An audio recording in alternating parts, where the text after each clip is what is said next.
श्रोतेहो नमस्कार. आपण ऐकत आहात 90.8 मेगाहर्ट्झ वरती महात्मा फुले कृषी विद्यापीठ दाहुरीचे फुले कृषी वाहिनी हे रेडिओ केंद्र अर्थात 90.8 FM कृषी संस्कारदायिनी फुले कृषी वाहिनी आणि मी डॉक्टर आनंद सवई कृषी जगत ज्ञानदाता या विशेष कार्यक्रमामध्ये आपलं मनपूर्वक स्वागत करतो. श्रोतेहो, खऱ्या अर्थानं जर बघितलं तर आता सर्वत्र श्रावणाचा वातावरण सुरू झालेलं आहे आणि मक्याची कणसं खाण्यासाठी, मक्याच्या कणसांचा आस्वाद लुटण्यासाठी अनेक खवय्ये तयार झालेले आहेत आणि आपल्या सगळ्या पर्यटनाच्या ठिकाणी अनेक ठिकाणी गरमागरम असे मक्याची कणसं खाताना आपल्याला सर्वत्र दिसत आहेत. आणि अगदी याच विषयाच्या अनुषंगानं आज आपल्या 90.8 FM फुले कृषी वाहिनी स्टुडिओमध्ये आज आपण निमंत्रित केलेलं आहे डॉक्टर विवेक शिवाजीराव शिंदे सर यांना. आणि आज आपल्याशी ते चर्चा करणार आहेत, आपल्याशी संवाद साधणार आहेत. मका पिकावरील रोग आणि लष्करी अळीचं व्यवस्थापन शेतकरी बांधवांच्या दृष्टीने अतिशय महत्त्वाचा असणारा हा विषय आहे. तर आजच्या या विषयाशी निगडीत चर्चा करण्यासाठी, संवाद साधण्यासाठी आलेले डॉक्टर विवेक शिंदे सर यांचं आपण स्वागत करूया. सर, आजच्या कार्यक्रमात आपलं मनपूर्वक स्वागत. नमस्कार सर. श्रोतेहो, डॉक्टर विवेक शिवाजीराव शिंदे हे सहाय्यक वनस्पती रोगशास्त्रज्ञ म्हणून अखिल भारतीय समन्वित मका संशोधन प्रकल्प महात्मा फुले कृषी विद्यापीठ दाहुरी येथे कार्यरत आहेत. बऱ्याच वर्षापासून ते शिक्षण आणि संशोधन या क्षेत्रामध्ये अतिशय प्रभावीपणे काम करत आहेत. शेतकरी आणि विद्यार्थी हेच केंद्रस्थानी ठेवून सातत्याने यांचं संशोधन सुरू झालं आहे. आणि विशेष म्हणजे महात्मा फुले कृषी विद्यापीठातील जे अखिल भारतीय समन्वित मका संशोधन प्रकल्प आहे या दृष्टिकोनातून मका पिकांवरती वेगवेगळ्या बाबींच्या वरती एक शास्त्रज्ञ म्हणून काम करत आहेत. आणि आपल्या सगळ्यांना कल्पना आहे की आज जर मका बघितलं तर औद्योगिक कारणासाठी, ज्याच्यामध्ये स्टार्च प्रमाण खूप असल्यामुळे औद्योगिक क्षेत्रामध्ये त्याची मागणी वाढताना दिसत आहे. त्याचबरोबर जनावरांसाठी चारा म्हणून सुद्धा मोठ्या प्रमाणावरती आहे. त्याचबरोबर आपण फीड म्हणून सुद्धा, आपल्या स्वतःसाठी सुद्धा फूड म्हणून सुद्धा त्याचा वापर करतो. आणि याच्यानंतर जर बघितलं तर मका आता इंधनासाठी सुद्धा म्हणून सुद्धा मोठ्या प्रमाणात मक्याची लागवड होताना दिसते आहे. सर, आजचा विषय आपला सुरू आहे मका पिकावरील रोग आणि लष्करी अळीचं व्यवस्थापन. आणि या विषयाच्या अनुषंगाने मला विचारायला निश्चित आनंद वाटेल की जर आज महाराष्ट्राचा जर विचार केला तर महाराष्ट्रामधल्या मका पिकाची सद्यस्थिती काय सांगतो? शेतकरी बंधूंनो नमस्कार. मका हे पीक 21व्या शतकातील पीक म्हणून मानलं जातं. मका पिकाचे आत्ताच तुम्ही सवय सरांनी सांगितले की किती उपयोग आहेत. तर 4 F आपण त्याला म्हणतो. फूड म्हणजे अन्न, फीड म्हणजे जनावरांसाठी आणि पोल्ट्रीसाठी लागणारं फीड, तसेच फॉडर म्हणजे चारा, आणि फ्युएल म्हणजे इंधन. या अशा महत्त्वाचं अतिशय पीक आहे मका. तर महाराष्ट्राचा जर विचार केला तर सुमारे 14 लाख हेक्टर क्षेत्रावर आज सद्यस्थितीत मका हे पीक आहे. 2005-06 सालच्या तुलनेने जर विचार केला तर 4.73 लाख हेक्टरवर असणारं हे क्षेत्र आज 14 लाख हेक्टरपर्यंत पोहोचलंय. म्हणजे मका पिकापासून मिळणारं उत्पन्न हे निश्चित प्रमाणात शेतकऱ्यांना एक शाश्वती देऊन जातं, म्हणून अतिशय महत्त्वाचं तर आहेच. पण जर भारताच्या तुलनेने विचार केला तर भारतामध्ये सुमारे 100 लाख हेक्टर क्षेत्र हे मक्याखाली येतं. आणि जागतिक जर विचार केला तर जागतिक उत्पादकता जी आहे, तर अमेरिका आणि चीनची जर विचार केला तर ती 10 टन प्रति हेक्टर पर्यंत आहे. तीच भारताचा जर विचार केला तर ती 2.5 ते 3 टन हे प्रति हेक्टर इतके आहे. तर उत्पादकतेत एवढा मोठा फरक जो आहे तो एक महत्वाचा एक फरक आहे. आणि महाराष्ट्राचा जर विचार केला तर 3 टन प्रति हेक्टर उत्पादकता जी आहे ती आहे. आणि या पिकाला खूप असा भविष्यामध्ये वाव आहे, कारण शासनाने इंधनासाठी मक्याचा वापर याविषयी आता नवीनच धोरण आखलेलं असल्यामुळं निश्चितप्रमाणे या पिकाला पुढे खूप वाव आहे. निश्चितच श्रोतेहो, खऱ्या अर्थानं 90.8 FM फुले कृषी वाहिनीच्या माध्यमातून आज आपला विषय सुरू आहे मका पिकावरील रोग आणि लष्करी अळीचं व्यवस्थापन. आणि आपल्याशी संवाद साधत आहेत डॉक्टर विवेक शिंदे सर. सर, आत्ताच आपण बोलताना विचार केलात की भारताची आणि महाराष्ट्राची उत्पादकतेची परिस्थिती आपण या ठिकाणी मांडलेली आहे. आणि मग जर मका पिकाची उत्पादकता जर बघितलं तर महाराष्ट्राची फारच कमी आहे. काय नेमकं कारण असू शकतात हे? महत्वाचं मका पिकाची उत्पादकता तर तुलनेने जर कमी असण्याची कारण जर आपण पाहिली तर महत्वाचं कारण म्हणजे आपल्या 80% क्षेत्र हे खरीप हंगामामध्ये येतं आणि ते पावसावर अवलंबून असतं. हवामानातील हे जे बदल असतात त्यामुळे. दुसरं म्हणजे जे आपण रासायनिक खतांचा जो असंतुलित वापर करतो, म्हणजे उदाहरणार्थ द्यायचं झालं तर आपण बेसल डोस म्हणतो, परंतु शेतकरी फक्त युरियासारख्या नत्रयुक्त खतांवर अवलंबून राहतात. तो एक फरक आहे.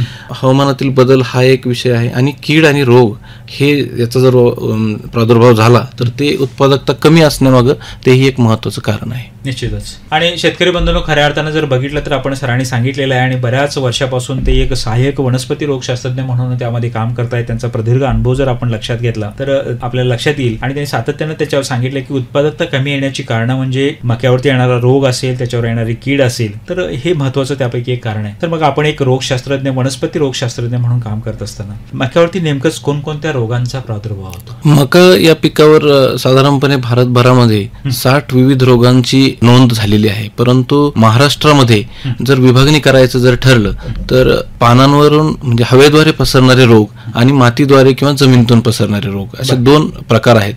तर पानाद्वारे जे पानांवरून किंवा हवेद्वारे जे रोग पसरतात त्यामध्ये 3 महत्त्वाचे रोग आहेत. त्यामध्ये टर्सिकम पानावरील करपा, दुसरा आहे मेडिस पानावरील करपा, तिसरा आहे तांबेरा रोग. हे 3 रोग जे हवेद्वारे पसरतात. आणि चौथा जो आपण म्हटलं की मातीतून किंवा जमिनीतून पसरणारा जो रोग आहे तो फुलाऱ्यानंतर येणारी मुळकूज किंवा फ्युजेरियममुळे होणारी जी खोडकूज आहे, हे 2 रोग फुलाऱ्यानंतर येतात. तर हे अतिशय महत्त्वाचे हे आपल्या महाराष्ट्रामध्ये आढळणारे रोग आहेत. आता रोगांचा उल्लेख केला तर ह्या रोगांचं व्यवस्थापन सुद्धा करणं फार महत्त्वाचं असतं. आणि मग या रोगांचं पहिल्यांदा आपण व्यवस्थापन कशा पद्धतीने शेतकरी बांधवांना करणं अपेक्षित आहे? रोगाच्या व्यवस्थापनाच्या आधी आपण त्याची लक्षणांचा थोडासा विचार करूयात. की टर्सिकम पानावरील करपा रोग जो आहे तर तो पिकाच्या 30 ते 35 दिवसानंतर साधारणपणे येतो. आणि यामध्ये काय होतं की पिकाच्या खालची जी पानं आहेत त्याच्यावर लंब गोलाकार अशी पिवळसर करड्या रंगाचे ठिपके पडतात.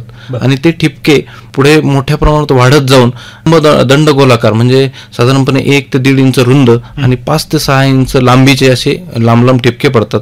आणि या पिकाचा प्रादुर्भाव साधारणपणे 25 ते 35 डिग्री सेंटीग्रेड तापमान आणि आर्द्रता जर 90% आसपास असेल या रोगाचा प्रादुर्भाव खूप मोठ्या प्रमाणात वाढतो. आणि जर हवामान अनुकूल असेल आणि जर ती मका पिकाची जात जर त्याला बळी पडणारी असेल तर पूर्ण हे जे पीक आहे ते उभळल्यासारखे म्हणजे करपल्यासारखे दिसते. तसंच दुसरा जो मेडिस पानावरील करपा रोग जो आहे तर त्याचं लक्षणं पिकाच्या कोणत्याही अवस्थेत म्हणजे रोपावस्थेपासून ते अगदी पक्वतेच्या अवस्थेपर्यंत रोगाची लक्षणे दिसतात. याच्यासाठीही थोडंसं कमी तापमान म्हणजे टर्सिकम पाना करपापेक्षा 20 ते 25 डिग्री सेल्सिअस पर्यंत तापमान आणि 70 ते 90% पर्यंतची आर्द्रता जर असेल तर या रोगाचा प्रादुर्भाव वाढतो. महत्वाचं लक्षण म्हणजे या रोगाचे जे टिपके असतात ते अतिशय छोटे म्हणजे उभ्या ज्या शिरा असतात त्याच्यामध्ये 2 ते 3 मिलीमीटर अशी चौकोनी टिपके पडलेले दिसतात. आणि कालांतराने हे टिपके एकमेकात मिक्स होतात आणि या पूर्ण झाडावर या पानावर या टिपक्यांचं रूपांतर होत जाऊन तेही करपल्यासारखं दिसतं. तिसरा जो आहे तांबेरा रोग, या तांबेरा रोगाचा प्रादुर्भाव साधारणपणे उशिरा म्हणजे या आपण जर खरीप हंगामाचा विचार केला तर सप्टेंबर नंतर या रोगाचा प्रादुर्भाव दिसून येतो.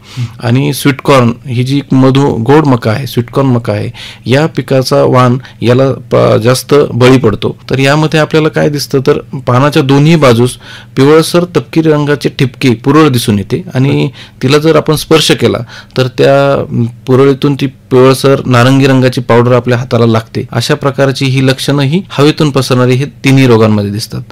मातीतून किंवा फुलोऱ्याद्वारे मातीतून किंवा जमिनीतून पसरणारे रोग जे म्हटलं आपण फुलोऱ्यानंतर होणारी मर, याचे जी लक्षणं आहेत ते प्रामुख्याने फुलोऱ्यानंतर दिसतात. म्हणजे जमिनीत ज्यावेळी फुलाव्याची कमतरता असेल म्हणजे थोडासा ताण पडलेला असेल किंवा जमिनीचं तापमान जर वाढलं तर त्यावेळी या रोगाची लक्षणे मोठ्या प्रमाणात दिसून येतात. तर पहिला जो मॅक्रोफोमिना फॅजिओलिना म्हणून होणारा जो कोळशी किंवा खडखड्या रोग जो आहे त्याची लक्षणं जर पाहायची म्हटलं तर खालचे जे कांडे आहेत त्यामध्ये काळपट करड्या रंगाचा त्यांचा रंग होतो. पाने अचानक वाळायला लागतात वरच्या बाजूनी आणि जे कणीस असतं ते कोलमडतं म्हणजे लोंबकळायला लागतं आणि दाणे व्यवस्थित भरत नाहीत. आणि याच्यामध्ये काय होतं तर अशा प्रकारचं खोड आपण उभं कापलं तर त्यामध्ये काळपट कोळशासारखी पावडर दिसून येते.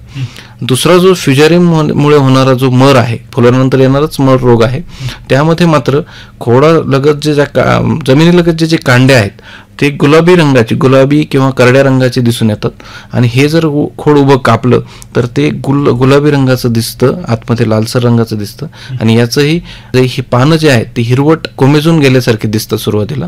तर अशा प्रकारे जेव्हा जमिनीत ताण पडतो किंवा तापमान वाढतं त्यानंतर ही फुलल्यानंतर येणारी कूज होते आणि ही जी मुकुटमुळे जी असतात त्या जमीनलगतची ती कुजून जातात. अशा प्रकारे ही साधारणपणे या रोगाची लक्षणे दिसतात आणि या रोगांमुळे होणारं नुकसान जे आहे तर अनुकूल जर हवामान असेल तर साधारणपणे 70% नुकसान या रोगांमुळे होऊ शकतं. अच्छा.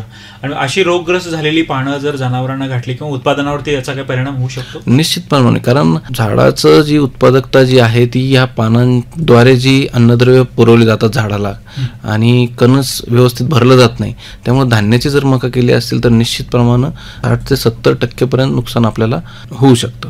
तर त्यामुळं शेतकरी बंधूंना निश्चितपणे या रोगांच्याकडे सुद्धा गांभीर्याने बघणं गरजेचं आहे.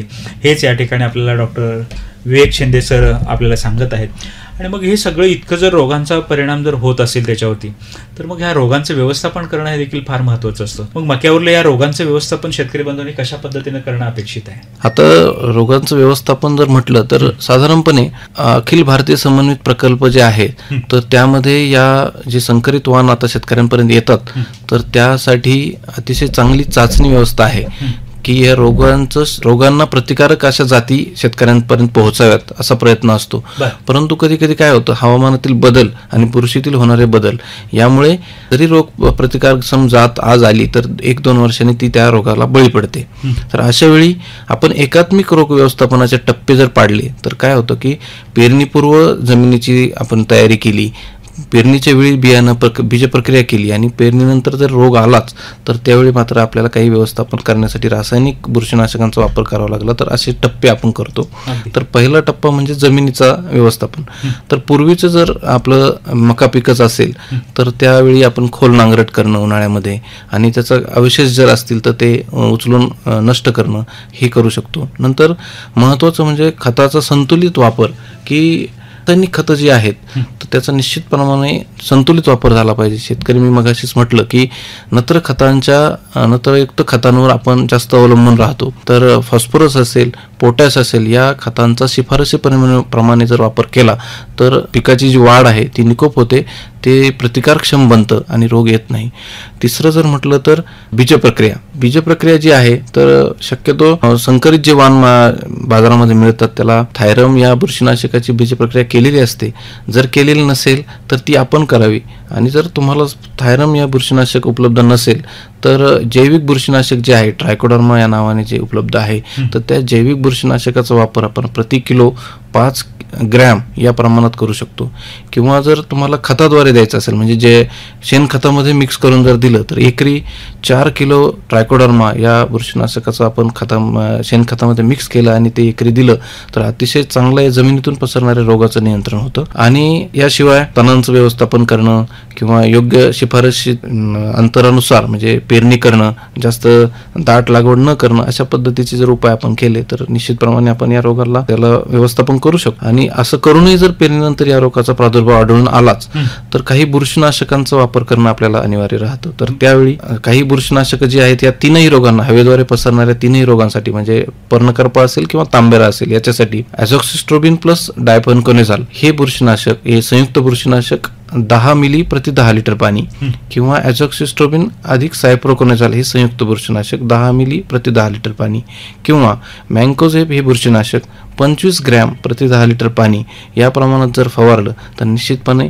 या रोगाचं चांगलं नियंत्रण होतं. आणि जर या रोगाचं एका फवारणीने नाही नियंत्रणात आलं तर 15 दिवसांनी याची दुसरी फवारणी केली तर अतिशय चांगले आपल्याला नियंत्रण मिळते. निश्चितच शेतकरी बंधूंनो, खऱ्या अर्थानं बीज प्रक्रिया म्हणजे बियाण्याचं लसीकरण असं म्हटलं जातं आणि त्या अनुषंगानं आपल्याशी डॉक्टर विवेक शिंदे सरांनी सांगितलेला सल्ला आहे की बीज प्रक्रिया करणं हे देखील फार महत्त्वाचं असतं. म्हणजे ज्याला आपण इंग्लिशमध्ये म्हणतो प्रिव्हेंटेशन इज बेटर दॅन क्युअर असं आपण जे जे म्हणतो. त्यामुळे रोगाचा प्रसार होण्याच्या पूर्वीच त्याची काळजी घेणं गरजेचं आहे. आणि या दृष्टिकोनातून महात्मा फुले कृषी विद्यापीठाच्या वनस्पती रोगशास्त्र आणि अणुजीवशास्त्र विभाग यामार्फत आणि त्याच पद्धतीनं कृषी कीटकशास्त्र विभाग या दोन्ही विभागांच्या माध्यमातून बीज प्रक्रियेसाठी आवश्यक असणाऱ्या सर्व निविष्ठा नाममात्र किमतीवरती महात्मा फुले कृषी विद्यापीठ या ठिकाणी उपलब्ध आहेत. निश्चितपणे त्याचा आपण अवलंब करावा. सर, आपण बोलत असताना सातत्यानं वाण याच्यावरती भर देत होता आणि आपण अखिल भारतीय समन्वित मका संशोधन प्रकल्पाच्या माध्यमातून अनेक वर्ष याच्यामध्ये काम करतो. असे काही प्रतिकारक्षम वगैरे वाण आहेत का शेतकरी बांधवांना सांगता येईल?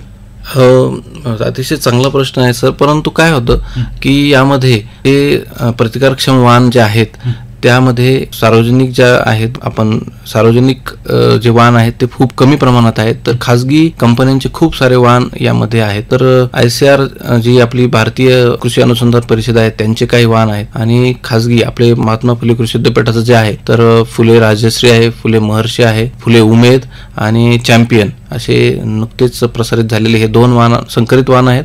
तसेच मधुमकामध्ये फुले मधु हाही एक वाहन आहे. तर हे चाचणीमधूनच आलेले वाहन आहेत आणि आताच पंजाबराव देशमुख कृषी विद्यापीठाने जो प्रसारित केलेला वाहन आहे आरंभ, तर आरंभ हा एक वाहन आहे. तर तोही प्रतिकारक्षम वाहन आहे. तर अशा प्रकारचे वाहन या रोगांसाठी प्रतिकारक्षम आहे. DMH 111 म्हणून 117 म्हणून एक वाहन आहे. तसेच खाजगी ज्या कंपन्या आहेत त्यांचेही अतिशय चांगले वाहन बाजारात उपलब्ध आहेत. ते आपल्या अनुभवाप्रमाणे किंवा त्या विभागात जे चांगले वाहन येतात ते पूर्वानुभवाने शेतकऱ्यांनी वापरण्यास काही हरकत नाही. निश्चितच श्रोतेहो, खऱ्या अर्थानं आपण ऐकत आहात महात्मा फुले कृषी विद्यापीठाची लोकवाहिनी रेडिओ फुले कृषी वाहिनी आणि आज आपला विषय सुरू आहे मका पिकावरील रोग आणि लष्करी अळीचे व्यवस्थापन. आणि आपल्याशी संवाद साधत आहेत डॉक्टर विवेक शिंदे सर, सहाय्यक वनस्पती रोगशास्त्रज्ञ, अखिल भारतीय समन्वित मका संशोधन प्रकल्प, महात्मा फुले कृषी विद्यापीठ राहुरी. सरांनी आज इत्थंभूत माहिती अशी रोग व्यवस्थापनाबद्दल सांगितलेली आहे. पण शिंदे सर, आज जर बघितलं तर मका पिकावरती आज जर बदलतं हवामान बघितलं तर एका दिवसामध्ये 3 गोष्टी आपल्याला बघायला मिळतात. सकाळी थंडी असते, दुपारी कडक ऊन असतं, संध्याकाळी पाऊस असतो. आणि हवामानात होणारा बदल असेल किंवा तापमानात होणारी घट असेल त्याच्यामुळे मका पिकासारख्या पिकांवरती मोठ्या प्रमाणात सुद्धा प्रादुर्भाव होताना दिसतोय. आणि मग या दृष्टीने जर मक्यावरचं जर केलं तर कशा कुठल्या पद्धतीची कीड येऊ शकते त्याच्यावरती मका पिकांवरती? मका पिकाचा जर विचार केला किडींबाबतीत तर महत्वाची 2-3 किडी पूर्वी असायच्या, परंतु त्यांचा प्रादुर्भाव मोठ्या प्रमाणात होत नव्हता किंवा मका पिकावर फवारणीची कधी गरज पडली नाही. परंतु 2018 नंतर मका पिकावर अमेरिकन लष्करी अळीचा प्रादुर्भाव झाला. त्याआधी जर पाहिलं तर मावा किंवा कंच पोखरणारी अळी होती किंवा खोडकीड होती किंवा खोडमाशी होती, परंतु याला कधीही आपल्याला फवारणीची गरज पडली नाही. परंतु लष्करी अळीचा मोठ्या प्रमाणात प्रादुर्भाव पहिल्यांदा महाराष्ट्रामध्ये 2018 साली दिसून आला.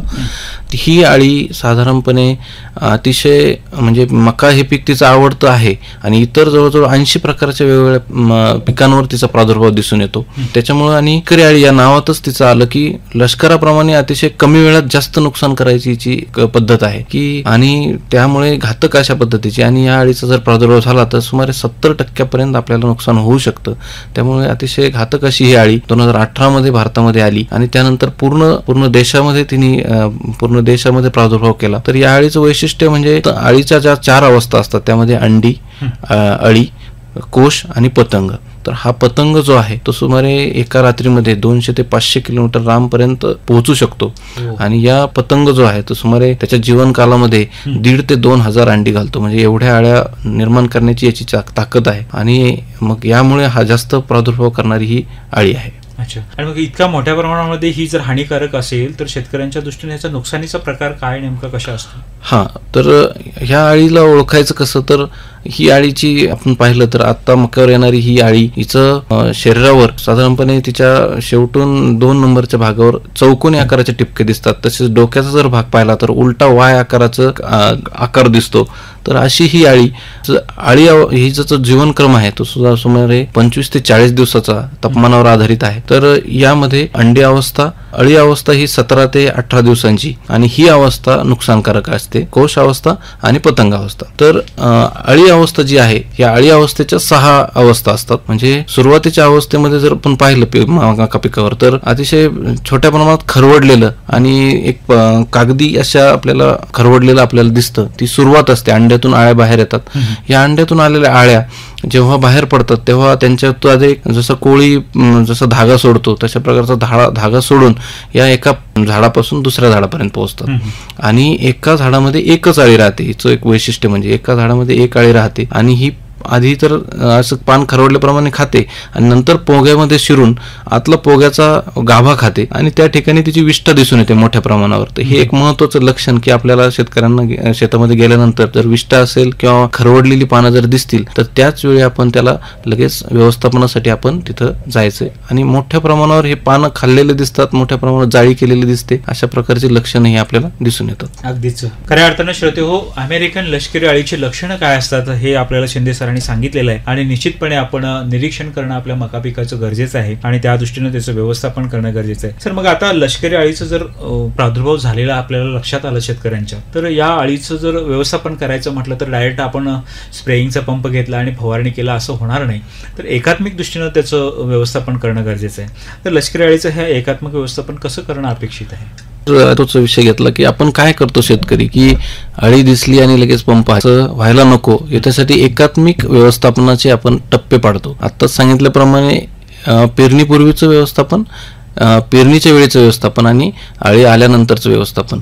आपण जर अळी हे पेरणीपूर्वी आणि पेरणीच्या वेळीचं जर व्यवस्थापन केलं तर अतिशय कमी खर्चात आपल्याला या अळीचं नियंत्रण आपण करू शकतो. तर पेरणीपूर्वी काय काय काळजी घ्यायची याचे जर टप्पे पाडले तर पेरणीपूर्वी उन्हाळ्यामध्ये खोल नांगरट करणं, त्याच्यामुळे काय होतं की या अळीचे कोष जे आहेत ते जमिनीवर येतात, त्यामुळे आपले जे पक्षी आहेत तर तेही खातात किंवा उन्हामुळे या कोष नष्ट होतात. हा एक भाग. दुसरा भाग म्हणजे जर पूर्वीचे जे अवशेष असतील ते जमा करून बाजूला टाकणं किंवा इतर जे त्यांच्यावर वाढ होणारे जे आपण पिकाचं हे फेरपालट जे म्हणतो ते करणं अतिशय महत्वाचं आहे. योग्य संतुलित अशा खतांचा वापर, पुन्हा रासायनिक खतांचा वापर की नत्रयुक्त खतांवर अवलंबून न राहता पोटॅश आणि फॉस्फरस युक्त खतांचा अतिरिक्त वापर आपण केला पाहिजे. त्यानंतर पेरणीच्या वेळी आपण जी काळजी घ्यायची ती म्हणजे आपण बीज प्रक्रिया करणं. आत्ताच आपण जो विषय घेतला की बुरशीजन्य रोगांपासून वाचण्यासाठी आपण ट्रायकोडर्मा किंवा थायरम या बुरशीनाशकाचा वापर करावा. त्यानंतर मात्र हे जे कीटकनाशकामध्ये जे आहे तर त्यामध्ये क्लोरॅन्ट्रेनिलिप्रोल हे जे आहे 50 FSचं द्रावण मिळतं बाजारामध्ये, त्याचं वेगळं ट्रेड नेम आहे, त्या व्यापाऱ्यांना वेगळं आहे, परंतु त्याचा जर आपण वापर केला 6 मिली प्रति किलो बियाणं या प्रमाणात जर वापर केला तर निश्चित प्रमाणात 15 ते 20 दिवस आपल्या पिकाचं संरक्षण या लष्करी अळीपासून होतं. आणि आता पेरणीनंतर काय काय व्यवस्थापन घ्यायचं, तर पेरणीनंतर व्यवस्थापनामध्ये मित्र कीटकांचं जर आपल्याला संरक्षण करायचं असेल तर त्यासाठी इतर फुलांची झाडं जसे झेंडू असेल किंवा इतर नेपियर गवत असेल या गवताचा आजूबाजूला लागवड करणं, तसेच आंतरपीक म्हणजे चवळी असेल, मूग असेल, इतर कडधान्य पिकं असेल याचा आंतरपीक म्हणून वापर केला किंवा जे जैविक कीटकनाशक जे आहेत जसे नोमोरिया रिलाय किंवा मेटारायझियम ॲनिसोप्ली हे जे आहे त्याचा 5 ग्रॅम प्रति लिटर पाणी असं जर फवारणी केली तर खरीप हंगामामध्ये अतिशय चांगले याचे रिझल्ट मिळतात. त्यानंतर बीटी म्हणजे बॅसिलस थुरिंजेनेसिस कुर्स्टाकी म्हणून ही जी पावडर मार्केटमध्ये मिळते बीटी पावडर, तिचं 2 ग्रॅम प्रति लिटर पाणी या प्रमाणात जर फवारलं तर याचाही चांगला आपल्याला रिझल्ट मिळतो. याच्या व्यतिरिक्त जे वनस्पतीजन्य कीटकनाशक जे आहे जे निंबोळी आर्क म्हणतो आपण, ज्यावेळी आपण पिकामध्ये हे करतो निरीक्षण घेतो तर साधारणपणे 5% म्हणजे 20 झाडाचं निरीक्षण घेतलं त्यातले साधारणपणे 2 झाडं जर आपल्याला आढळून आले तर त्यावेळी निंबोळी अर्कचा फवारणी म्हणजे 5% निंबोळी अर्क किंवा बाजारात मिळणारं जे 1500 ppmचं निंबोळी आझाडिरेक्टिन आहे त्याचं 5 मिली प्रति लिटर पाणी असं जर फवारणी केली सुरुवातीच्या अवस्थेत म्हणजे अंडी आणि अळीची प्राथमिक अवस्थेतील अळी याच्या नियंत्रणासाठी निंबोळी अर्काचा अतिशय चांगला उपयोग होऊ शकतो. त्यामध्ये ही अंडी या निंबोळी अर्कामध्ये नासली जातात किंवा अंड्यातून जर अळी बाहेर पडली तर पिकामध्ये कडवटपणा आल्यामुळे ती अळी पीक खात नाही आणि उपसमारीने ती मरते. या बाबी त्यानंतर यांत्रिक बाबीमध्ये आपण जर विचार केला तर कामगंध सापळ्याचा वापर सुमारे एकरी 15 कामगंध सापळे म्हणजे लष्करी अळीसाठी असणारा जो कामगंध सापळे आहे त्याच्यामध्ये ते त्या कामगंध सापळ्यामध्ये आकर्षित होऊन ते पतंग त्यामध्ये अडकतात, त्याच्यामुळे नैसर्गिक आपल्याला नियंत्रण करता येतं.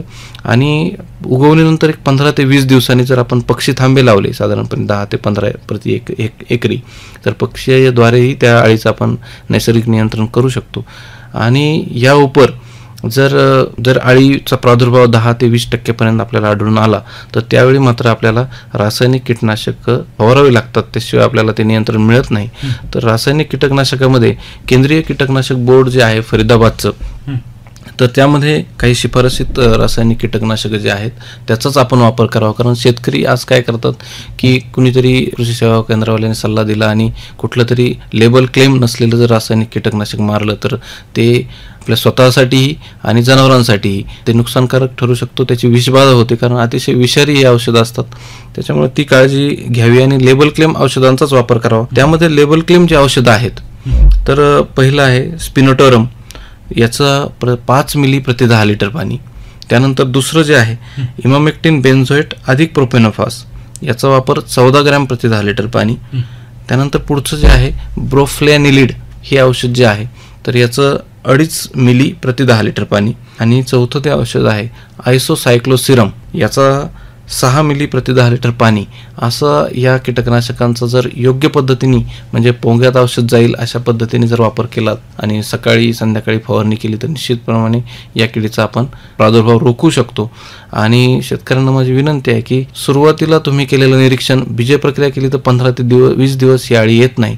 त्यानंतर जर आपण निरीक्षण ठेवलं आणि योग्य अळीच्या अवस्थेमध्ये लहान अळी असताना जर फवारणी केली आणि 40 ते 45 दिवसाचं पिकाचं आपण संरक्षण जर करू शकलो, या पिकाचं जर बाळसं राखलं तर निश्चितप्रमाणे आपल्याला पुढे या अळीचा प्रादुर्भाव कमी होतो आणि अळीचं चांगलं नियंत्रण आपल्याला करता येतं.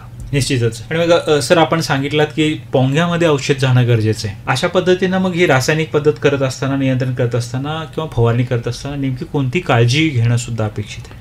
निश्चितप्रमाणे सर अतिशय जिव्हाळ्याचा हा प्रश्न आहे. कारण आपण मागच्याच काही दिवसांमध्ये काही गोष्टी ऐकतो की विदर्भामध्ये या कीटकनाशकाचा वापर करताना शेतकरी बंधूंना त्रास झाला आणि मृत्यू देखील झाला.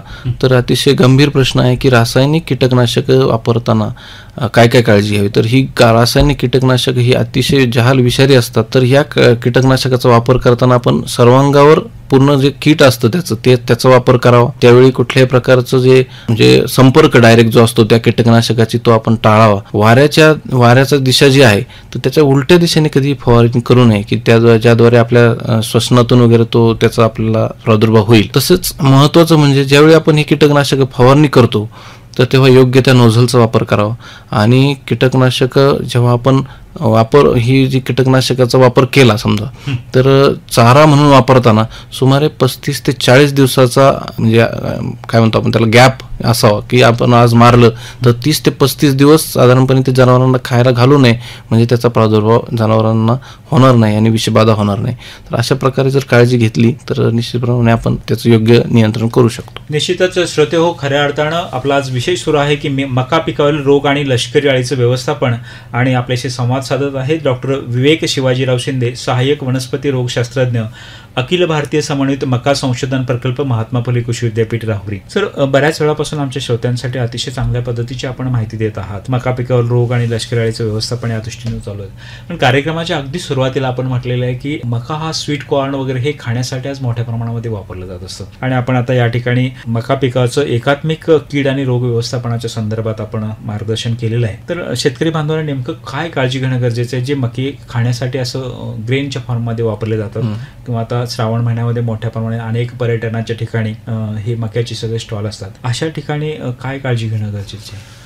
सर अतिशय महत्त्वाचं आहे की जे आपण स्वीट कॉर्न, मधुमका असेल किंवा बेबी कॉर्नही आजकाल मार्केटमध्ये मिळतं, तर हे आपण कच्चं खाण्यासाठी वापरतो किंवा भाजतो.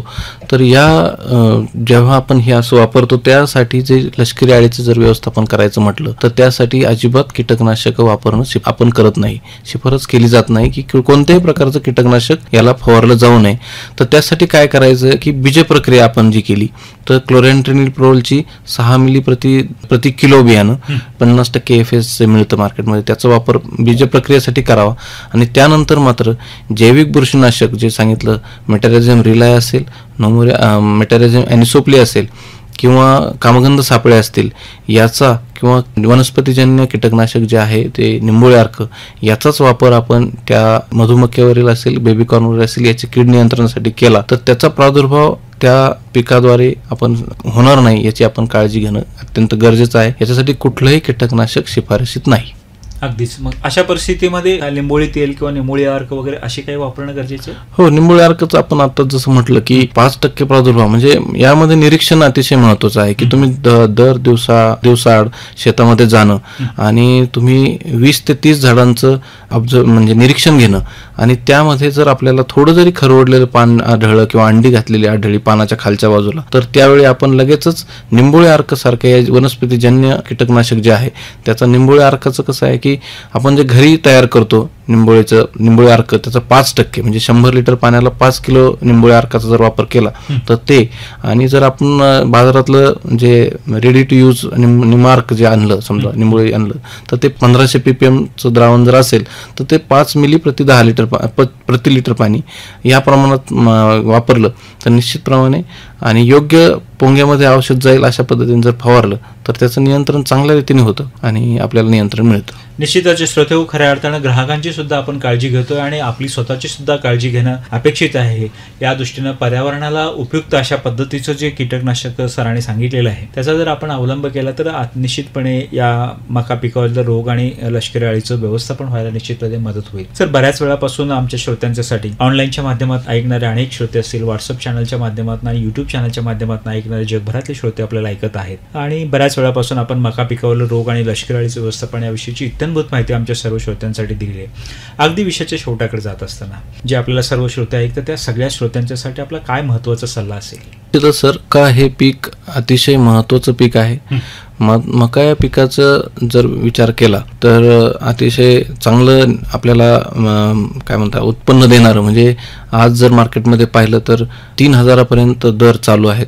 तर शेतकरी बंधूंना माझी विनंती आहे, मका पीक करताना योग्य शिफारसीत खतांची मात्रा देणं, योग्य अशा लेबल क्लेम औषधांचीच फवारणी करणं आणि याद्वारे आपण जर एकात्मिक पीक व्यवस्थापनाचा जर अवलंब केला तर निश्चितप्रमाणे आपण कमी खर्चामध्ये या रोगांचं आणि किडीचं व्यवस्थापन करू शकतो आणि जास्तीत जास्त उत्पादन आपण मिळवू शकतो, याच्यात शंका नाही. तर निश्चितप्रमाणे या सगळ्या शिफारसींचा वापर आपण जर केला तर आपल्याला बंपर असं उत्पन्न मिळेल, निश्चित खात्री वाटते. निश्चितच श्रोते हो, जो सरांनी सल्ला दिलाय त्याचा आपण अवलंब निश्चित करावा. बऱ्याच वेळापासून सरांनी आपल्याला मका पिकावरील रोग आणि लष्करी अळीचं व्यवस्थापन याविषयीची इत्थंभूत माहिती दिली. तरी देखील आपल्या मनामध्ये काही शंका असतील, काही प्रश्न असतील तर जरूर आपण त्यांच्याशी संपर्क साधू शकता आणि आपल्या शंकांचं निरसन करू शकता. त्यासाठी मी त्यांचा संपर्क क्रमांक देत आहे. डॉक्टर विवेक शिवाजीराव शिंदे, सहाय्यक वनस्पती रोग शास्त्रज्ञ, अखिल भारतीय समन्वित मका संशोधन प्रकल्प, महात्मा फुले कृषी विद्यापीठ राहुरी. त्यांचा संपर्क क्रमांक आहे 94 23 46 59 90. मी पुन्हा एकदा त्यांचा संपर्क क्रमांक सांगतो 9423465990. तर जरूर आपण त्यांच्याशी संपर्क साधू शकता आणि त्यांचा प्रदीर्घ अनुभव मका संशोधन प्रकल्पातील त्यांचा जो अनुभव आहे तो अनुभवाचा तुम्ही लाभ घेऊ शकता आणि आपल्या शंकांचं निरसन देखील आपण करू शकता. तर सर, बऱ्याच वेळापासून आपण मका पिकावरील रोग आणि लष्करी अळीचं व्यवस्थापन याविषयी आमच्या श्रोत्यांना इत्थंभूत अशी माहिती दिली. त्याबद्दल ऑनलाईनच्या माध्यमातून ऐकणारे अनेक श्रोते असतील, यूट्यूब चॅनलच्या माध्यमातून आपल्याला ऐकणारे अनेक श्रोते असतील आणि 90.8 FM फुले कृषी वाहिनी, महात्मा फुले कृषी विद्यापीठाच्या अंतर्गत असणारे सर्व शेतकरी आपल्याला ऐकत असतील. या सर्व शेतकरी बंधूंच्या वतीनं आणि सर्व श्रोत्यांच्या वतीनं आपल्याला खूप खूप मनपूर्वक धन्यवाद आणि आपल्या भावी निरामय निरोगी आयुष्यासाठी खूप खूप शुभेच्छा. धन्यवाद सर, आभार.